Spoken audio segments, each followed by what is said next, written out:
Simpson Comanche Jack Stillwell crossed the plains after the Civil War.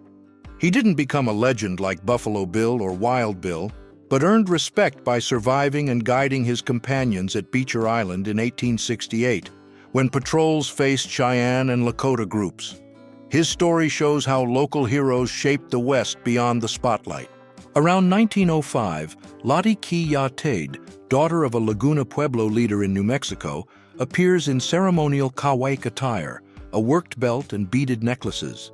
The scene from the semi-arid region near Albuquerque reveals how the community maintained rituals and garments on solemn days, passing on knowledge and symbols between generations. In 1884, after losing Alice Hathaway Lee, Theodore Roosevelt left New York and isolated himself in the Badlands, North Dakota, running a ranch and patrolling on horseback. Later, although he pressed William McKinley for firmness, he became his vice president in March 1901. In September, after McKinley's assassination, he assumed the presidency. Bill Doolin, a famous outlaw in the Oklahoma Territory, started with the Dalton Gang and gained renown after surviving the Coffeyville shootout. Years later, hunted by federal deputies, he was killed in 1896. A record made in Guthrie that year circulated as proof of the end of his run through the West. His name became a warning along stage routes.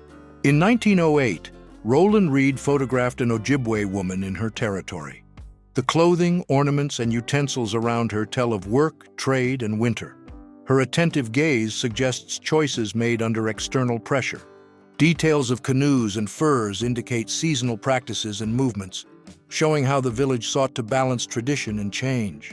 In 1901, when Lakota leader American Horse passed through Billings, Montana, two young Cheyenne women stopped under a pine tree. They wore cotton skirts and shawls. One adjusted the other's clothing. The other stared at whoever was watching. The meeting joined the official visit and the daily life of those who lived there without a stage, just presence, when politics and common life crossed paths in the West. At 18, John Wesley Hardin was already a well-known name in the Old West. In 1871, he appeared portrayed with the hard look of someone who lived between saloons and ambushes. He died in 1895, after a career that counted between 27 and 44 killings, a record that fixed him as one of the most feared gunmen. His fame crossed towns, always with the question, who would be next? In 1900, Carl Wernz captured two Hopi girls in Hopi, Arizona, leaning against a window. They look outside as if following something important in the courtyard. Their narrowed eyes and close bodies suggest quiet conversation. The simple setting places the pair between the shadow inside and the brightness outside, leaving the question, what holds them there? At the end of the 19th century, families scattered across the West lived outside safe routes and far from markets. When a traveler with a camera appeared, they staged a scene in the yard. Sofa outdoors, tools lined up, harvest and animals in sight. The gesture was calculated to mark presence, show progress, and pull their place onto the map for passers-by to see. Around 1900, Pinkerton agents tracked the Wild Bunch gang across the West, following trails through cattle routes, stations, and saloons. On the left, Charlie Siringo, a former cowboy in Texas and the New Mexico Territory, coordinated informants and train trips. The manhunt on the frontier shows how law and crime learned to chase each other. In 1878, a Cheyenne woman was photographed at Fort Kiowa, Montana, a military base created after the Plains Wars. She represents a people who migrated, negotiated, and resisted pressure from the United States. The portrait fixes a tense encounter, Cheyenne traditions facing an outpost that marked new rules in the West. Treaties were falling, and the buffalo was disappearing. Ashishishi, a Crow Scout known as Curly, guided Custer's 7th Cavalry. On June 25, 1876, from atop a hill in Montana Territory, he saw the fight at Little Bighorn turn. When the line broke, he rode off to carry the news. Custer was dead. The warning spread across the forts and became a symbol of the height of the Plains Wars. Made at the Pawnee Gallery in Pawnee, this cabinet card circulated when the Oklahoma Territory divided opinions. In 1896, the Guthrie Daily Leader noted, No good exists or can come from Oklahoma. Meanwhile, settlers and indigenous peoples faced rapid changes and an uncertain future, negotiating risks and hopes. At the beginning of the 20th century, Carlotta Chiwiwi appears alongside her daughters, Maria and Felicita Tura, in Isleta Pueblo. The scene, recorded by Poli, shows clothing, ornaments, and posture that reveal work, kinship, and rituals. It is a slice of daily life that helps to understand how this community lived and organized itself in times of change in the Southwest. On June 2, 1899, near Wilcox, Wyoming, bandits stopped a Union Pacific train. They separated the locomotive and express car, blew up the safe with dynamite, and took about $30,000. They escaped on horseback, switching mounts. The crime was attributed to Butch Cassidy and the Wild Bunch gang. Searches lasted weeks without capture. Around 1895, Roy Bean was already a known name in Texas. Owner of a saloon in Langtry, he served as Justice of the Peace and called himself the law west of the Pecos. He judged from behind the bar, charged fines, sometimes keeping the money, and maintained order in his own way. His fame drew curiosity and made him a raw portrait of how justice worked in the Old West. Around 1900, Frederick Monson photographed Hopi girls from Sikomovi on First Mesa, Arizona, in the southwestern desert, lined up and wearing the traditional attire of their people. Their hairstyles and fabrics indicate the rites and routines of the community, at a moment when tradition and change intersected. To look at them is to see how culture resists and adapts. On April 8, 1905, in Canyon Diablo, then in Arizona territory, after a shootout, agents removed the body of outlaw John Shaw from his coffin. They propped the dead man against the fence in front of the saloon, put a whiskey bottle in his hand, and posed beside him. The scene became a public reminder and a clear warning. Here, crime has no pretty ending. On August 18, 1868, Kiowa Chief Satanta appears wearing a peace medal linked to the Medicine Lodge Treaty of 1867. He faces the change that was coming to the plains, promises from the U.S. government and tensions that would not cease. The scene suggests difficult choices and the beginning of a new chapter for his people. What would come next would change destinies. In 1895, a girl from Taos Pueblo in northern New Mexico follows her daily routine among adobe houses and earthen courtyards. The rhythm of the village blends work, rituals, and family, heritage passed from generation to generation. Each of her gestures echoes centuries of presence in that place, as if the desert itself guarded her story in silence. Around 1908, a northern Cheyenne leader led the Sundance on the southeastern Montana plains. The community formed a circle. His body bore red and black paint, and braided branches adorned his head. The ritual joined fasting, singing, and a test of endurance to the drum, sealing symbolic death, rebirth, and the group's alliances. In 1884, in the Arizona Territory, on the San Carlos Reservation, Geronimo, leader of the Chiricahua Apache, agreed to pose before a young professional who traveled the West with his equipment. The session produced portraits that circulated far beyond local borders and shaped, for better or worse, how the United States came to see that warrior. In 1892, a young Kiowa woman wears ceremonial attire, with beads and fringes that tell the story of her clan. Her direct gaze and firm posture indicate respect earned early. In the background, traces of the camp point to tasks and rituals. It is a turning point, with tradition resisting pressure from the United States and keeping the people's memory alive. Texas, 1908. At the Matador Ranch, cowboy Harry Campbell cut the hair of Canadian George Patullo, a reporter curious to understand cattle life. The haircut took place in a semi-underground shelter, a typical line camp, a field base. That was how the West opened to the gaze of outsiders. Work and visit crossed paths and became history. In March 1886, photographer C.S. Fly of Tombstone, Arizona Territory, accompanied General George Crook and the U.S. Army on an incursion beyond the Mexican border, on Mexican soil. There he recorded a group of Chiricahua Apache, men, women, and children, a key moment in the negotiations that would define the end of the conflict. In 1897, a Spokane woman poses in northeastern Washington. Frank LaRoche records heavy fabric, discreet ornaments, and a backdrop of trails and timber near the Spokane River in the region. It is not a studio scene. It's a clue to how people lived, traded, and resisted the settlers' advance. Looking at it today, we see change, loss, and a thread of continuity. At 13, Anna Emmeline McDoulet, known as Catalani, entered crime in Oklahoma Territory. Alongside Jenny Stevens, Little Britches, she shot revolvers and carbines, stole and resold horses, traded whiskey with Osage and Pawnee, and supplied gangs with ammunition, until she fell into the hands of federal marshals in 1895. In April 1876, in New York, George Armstrong Custer posed for William R. Howell. The officer was already seen as a hero by some and hard-headed by others. 2 months later, he would lead the 7th Cavalry into the Battle of Little Bighorn, where the plan failed and his troops were surrounded, marking an end that still divides opinions in the American West. In 1904, in what is now New Mexico, a woman of the Pueblo people was portrayed as the spirit of corn, a symbol of the harvests that sustain life. Among the Pueblo, corn guides rituals, defines the calendar, and holds the memory of the ancestors. Following this path reveals how work on the land and faith blend together in daily life. Around 1870, on the edge of the frontier, a Texas cowboy stood side by side with a man of the Great Plains, perhaps Kiowa or Comanche. Spurs, a wide knife, a worked holster, and revolver told his routine. The encounter posed firmly.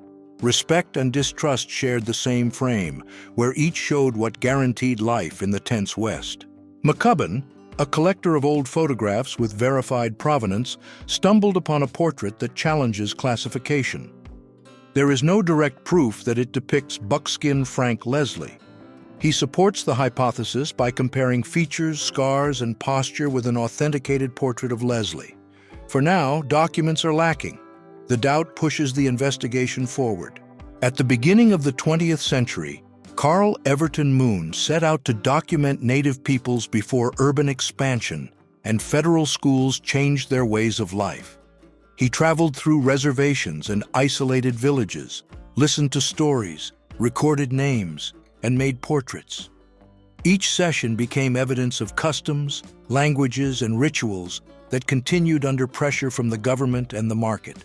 In 1847, after the death of his wife from the Flathead Nation, attributed to a Crow warrior, John Liver-Eating Johnson swore vengeance.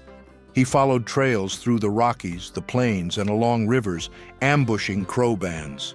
The frontier counted bodies and stories. Numbers shift. Rumor says he took livers to frighten rivals there. McCubbin began his collection with a rare image of Pat Garrett, sheriff of Lincoln County. He became known for tracking and killing Billy the Kid on July 14, 1881, in Fort Sumner, New Mexico. The manhunt, surrounded by conflicting accounts, made Garrett a central name of the Old West and still raises questions about justice and fame. At the end of the 19th century, a Taos Pueblo woman is photographed in her daily life. Woven clothing, tied hair, steady gaze. Around her, the life of the people continues with rituals, work, and care for the land. The moment preserves ancestral practices and shows how traditions stay alive when the community maintains, teaches, and shares them through stories. Jordan, eastern Montana, around 1904. At Bob Levitt's saloon, cowboys leaned on the door to breathe between cattle and dust. They spoke quietly, adjusted their spurs. A horse was tied to the post. There, in a small town, the bar became a place of business, news exchange, and decision for the next move in a stretch where law arrived slowly. At the height of the 19th century, Lola Montez left Europe and arrived in California in 1853 during the gold rush. Her act, the Tarantula Dance, became a sensation. Fast rhythm, theatrical steps, and calculated daring. Miners and newspapers debated the show, and saloons filled up to witness spectacle and scandal. Her name spread through the West and influenced the local scene. In the late 1880s, the United States was changing rapidly in politics, labor, and culture. In this whirlwind appeared Marsha Pascal, daughter of a Cherokee mother and Army officer George Pascal.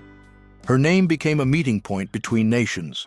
It carries the memory of a people and the weight of the uniform, opening the way to questions about who defines belonging. In October 1862, a few weeks after Antietam, Abraham Lincoln went to Sharpsburg to inspect the Union Army. At his side walked Allan Pinkerton, in charge of intelligence, and General John A. McClernand. They crossed the camp, under gray skies, checked morale and supplies, and debated the next steps of the war.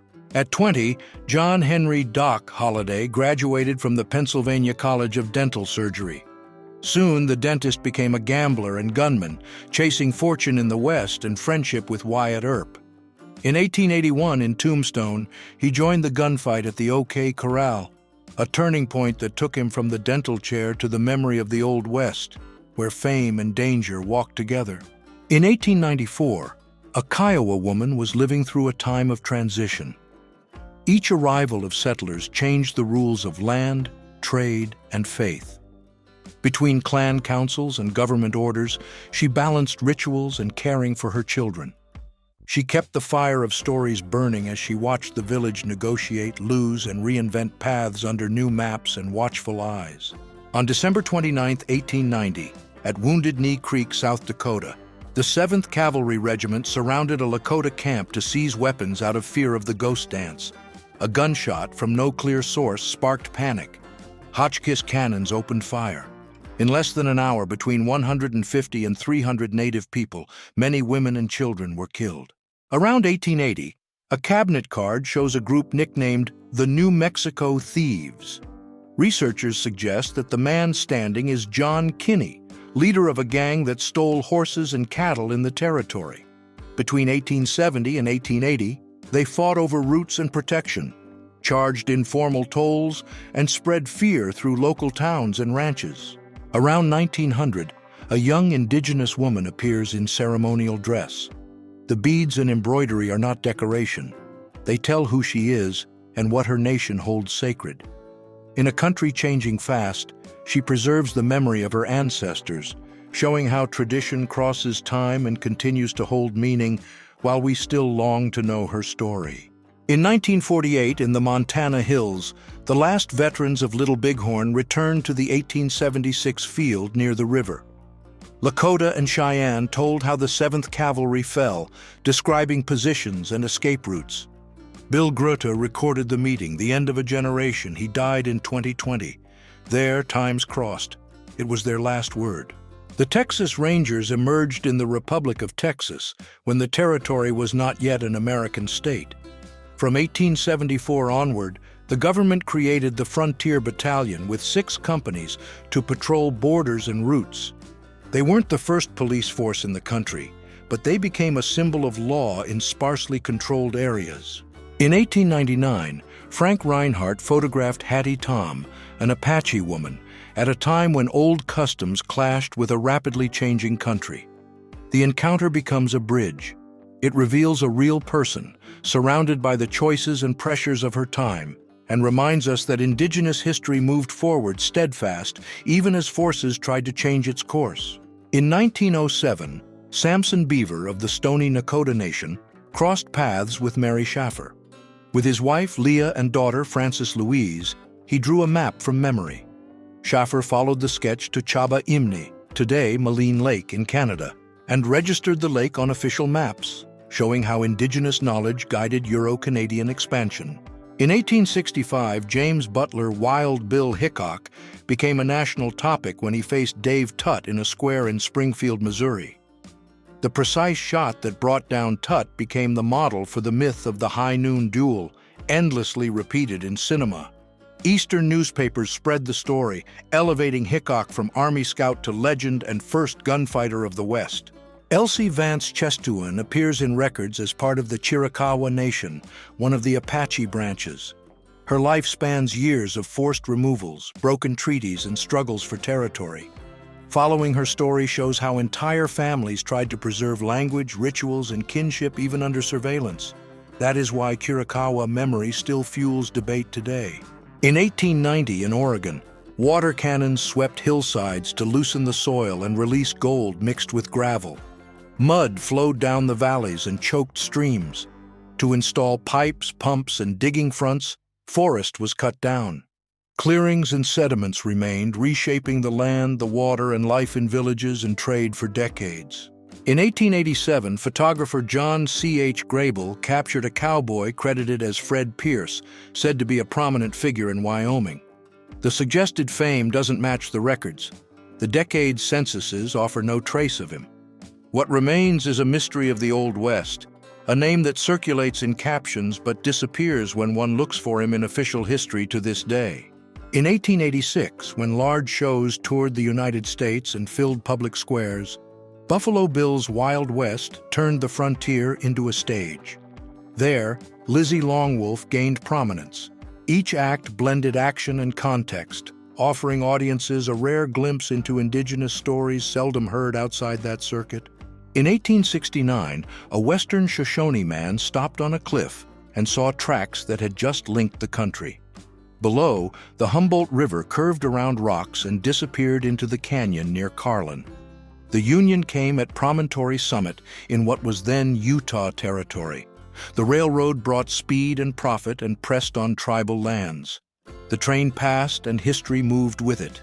In 1887, in Holbrook, Arizona territory, Apache County Sheriff Commodore Perry Owens went to serve a warrant against Andy Blevins, known as Andy Cooper, leader of a horse-thieving gang. The visit turned into a standoff, and within minutes, the shootout left Blevins and his brothers Sam and John Blevins dead, changing the town's atmosphere and echoing across the frontier. In 1895, a record captured a young Hopi woman in ceremonial dress. What seems like a simple portrait becomes a clue. Her hairstyle, sashes, and fabrics tell how the community marked life stages and beliefs. By following these signs, one can see customs that cross generations and understand how daily life was tied to the sacred.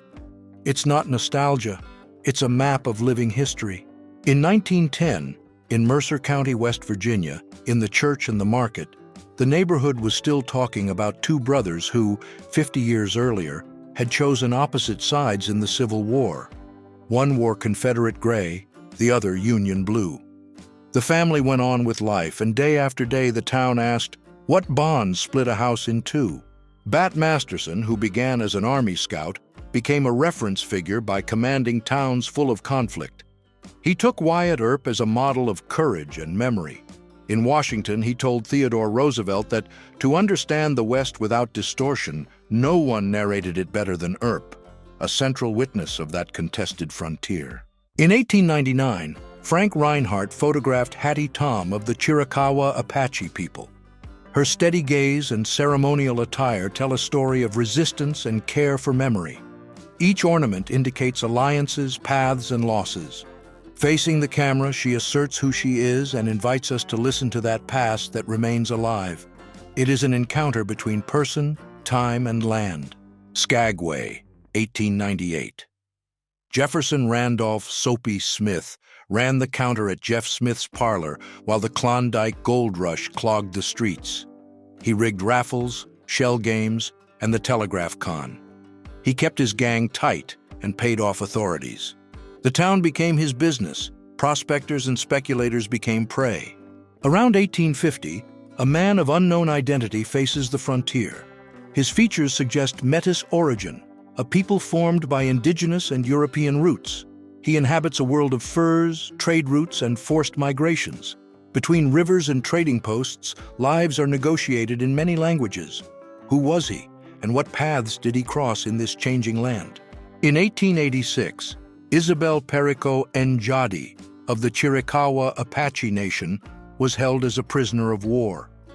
Her story crosses the final stretch of the Apache Wars, when the U.S. government closed borders, dismantled villages, and displaced families. Her face reminds us that the conquest of the West came at a high cost, and that whoever tells the story decides what becomes memory. New Mexico Territory, 1908. A family stopped the covered wagon in the shade and opened the chuck box. Compartments showed pots, tin plates, and provisions. The lid turned into a counter. Dust clung to the wheels and the leather of the harness. In the brief pause, Western life went on. Fix food, rest, repair what could be fixed, return to the road.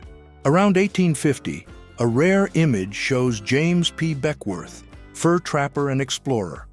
Born in 1798 in Virginia, the son of an enslaved woman and an Irish father, he crossed the trails of the West until he became a legend. The portrait reappeared in his autobiography, published in 1856. His image helps tell the beginning of the expansion toward the mountains.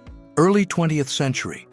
Alice, an indigenous woman, appears with features and clothing associated with the Cayuse, Walla Walla, or Umatilla, but her origin remains uncertain.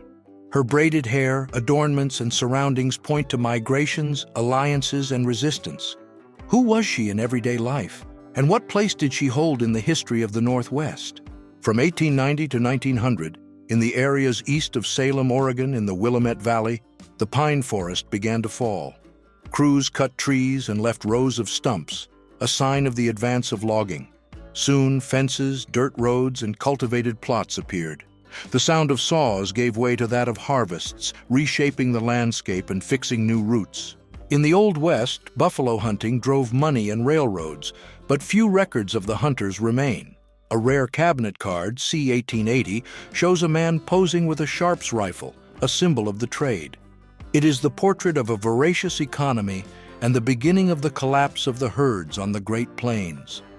One can feel the cost of expansion. In 1885, a young Comanche woman faces the camera, steady. Her hairstyle, beads, and heavy fabric tell of camp routines, hunting routes, and trade with settlers. Her gaze, part challenge, part caution, records a people under pressure from wars and treaties. It's not just a portrait, it's a clue to a world resisting change. Who was she, and what did she see there? Around 1905, near Dodge City, Kansas, on a dirt road, the day at the small farm paused. The Price family lined up in front of the wooden house. To the left, Bill Cope held a puppy on the frame of a bicycle. With wide hats, all faced the new equipment, wanting to leave proof that times were changing, and they knew it. In 1876, the James Younger gang tried to rob a bank in Northfield, Minnesota, and everything went wrong. Townspeople fought back, gunfire filled the streets, and the gang scattered in the escape. Days later, with the captured and dead identified, carte de visite featuring their faces circulated as record and warning across the West. The case became a reference in the reports of the time. In the early decades of the 20th century, a young Hopi woman prepares for marriage. Around her, the rituals of the American Southwest take shape. The hairstyle, the fabric, the adornments, none of it by chance. Each item marks alliances, memory, and future. What seems like routine signals a passage and the strength of a people who pass down knowledge from home to home between past and hope. In 1910, in Sheridan, Wyoming, a man crossed the street riding an elk. It wasn't a performance. In the early 20th century, farms in northern U.S. trained elk to pull sleds and become mounts. The moment condensed a West under construction, where work and curiosity opened paths before the rules. In Tombstone, Arizona, Samantha Fallon ran the San Jose House Hotel and a millinery shop during the height of the frontier boom. Around 1879, she was already moving among merchants and gunmen, stitching together business and alliances. Her presence reveals how women shaped the city beyond its famous jewels. A discreet figure, she became a bridge between rivals. In 1886, Julie Nelson poses in period clothing, perhaps marking a rite of passage. The fashion speaks of home sewing and scarce resources. Her firm gaze suggests someone negotiating duties and dreams. Without a diary or letters at hand, we follow clues in the fabric and posture to imagine her routine and her social limits in a country changing quickly. In Idaho, in the 1890s at Jackson's Bar, the owner kept a rifle over the counter. It was a reminder of who was in charge. With sheriffs rare and law late, commerce turned into a fortress. The peace of the saloon came from the warning. Among miners, cowboys, and travelers, the rule was clear. Business is done, but without disrespect. Everyone defended space and money. In March 1886, in Arizona, during the peace talks between General George Crook and Geronimo, a rare record captured something that became a symbol of the clash of worlds. an Apache appeared wearing a three-piece suit. The scene, photographed by C.S. Fly, showed how negotiation also passed through appearance and the pressure to adapt to U.S. customs. In 1895, George A. Addison painted Amy and Carrie, Kiowa. He depicted two women on Kiowa Island in a scene that speaks of life and work. The figures occupy the center, the horizon opens the view, and the light guides the gaze. You find yourself wanting to know who they were, where they came from, and where they were going. The scene suggests bonds and echoes of local history. When the war ended on paper, the conflict went on in practice. In northern Texas in the 1860s, Confederate veterans formed armed bands, robbing roads and intimidating freedmen and Unionists. It was the passage from battlefield to guerrilla, with the law learning late to impose limits. In Sherman, this took strength. In 1895, in El Paso, the gunman John Wesley Hardin was shot dead by John Selman inside the Acme Saloon. Newspapers of the time bluntly announced that Hardin was no more. The episode ended the Texan's life, known for duels, escapes, and imprisonments, and marked a turning point in the confrontation between law and violence in the Old West. In the 1880s, young Comanche women took on tasks that kept the village standing, preparing food, tending horses, managing trade, and teaching children. Amid pressure from settlers and federal agents, they passed down rituals and stories, forged alliances, and ensured that their language and hunting roots were not lost. From 1905 to 1912, Irwin E. Smith crossed Texas, New Mexico, and Arizona with glass plates, recording the end of the open range. He showed how cattle were driven, food cooked in the chuck wagon, night guards kept, and leagues ridden between ranches. On the edge of modernization, his scenes showed dust, cadence, and choices in each movement. An Aaninin woman faced the world with the firmness of one who carried a name born of struggle. Takes a prisoner blackbird. At Fort Belknap in Montana, in the northern Great Plains, she and her people spent decades under federal pressure, but kept language, rituals, and family ties, reinventing tradition to move forward to this day. Around 1907, Butch Cassidy and the Sundance Kid appeared far from the plains. They were in the Bolivian Andes, the end of the line for those who had roamed the West. They sought a new start, but fame traveled with them. It was the moment when the legend changed course, from trains and banks to the South American frontier, on the run and wary, leaving the question, how did they end up there? In 1905, Orland Osgood built a saloon where later would be Carter County, Montana. It was bar, cards, and rustic beds. Cowboys, prospectors, and travelers passed through on wagon routes toward the southeast of the state, trading tales, credit, and cattle. Between quick stops and long stays, the place became a hub that tied the region together. Around 1885, on a clear morning, two women in long skirts stopped on the main street of Helena, Montana territory. They talked about prices or the mail. Wooden stores opened their doors, vendors set up counters. Wagons went to the mines, dust rose, and the sound of hooves set the city's rhythm as a mailman hurried along. John Simpson Chisholm, known as the Cattle King, gained fame in Emerson Hoe's 1907 books. Since 1854, he had built corrals and businesses across the West. In 1866, he joined forces with Charles Goodnight and Oliver Loving, opening routes that drove immense herds toward the New Mexico territory and changed the cattle map. In 1885, at Fort Whipple, near Prescott, Arizona territory, a soldier of the 10th Cavalry, Buffalo Soldiers, went out with 3 Apache scouts. The group followed trails, read signs, and protected routes in the southwestern campaigns in a setting where alliances redefined the frontier. On patrol, each track could change the fate of the region. In 1886, in the Loup River Valley, Nebraska, a couple with 3 children built a board cabin. The day went by between wheat and cattle along the river. They faced drought, flood, and silence. The railroad was far, the mail delayed. They survived by trading supplies and betting that the next harvest would sustain the family. At the end of the 19th century, Apache Kid operated in the Southwest as a scout for the U.S. Army, known for tracking trails and easing conflicts. After deaths tied to revenge and confusing trials, he became the target of manhunts, sometimes seen as an outlaw, sometimes as a survivor of a system that didn't understand him. Where records are missing, legends still grew. In 1892, Creede, Colorado, lived the peak of the Silver Rush. The street was dirt, wagons moving slowly. On both sides, wooden stores opened early. The post office sign guided newcomers. Telegraph poles lined the way, and the arid slope showed a town that had grown too fast on the edge of the mountain valley.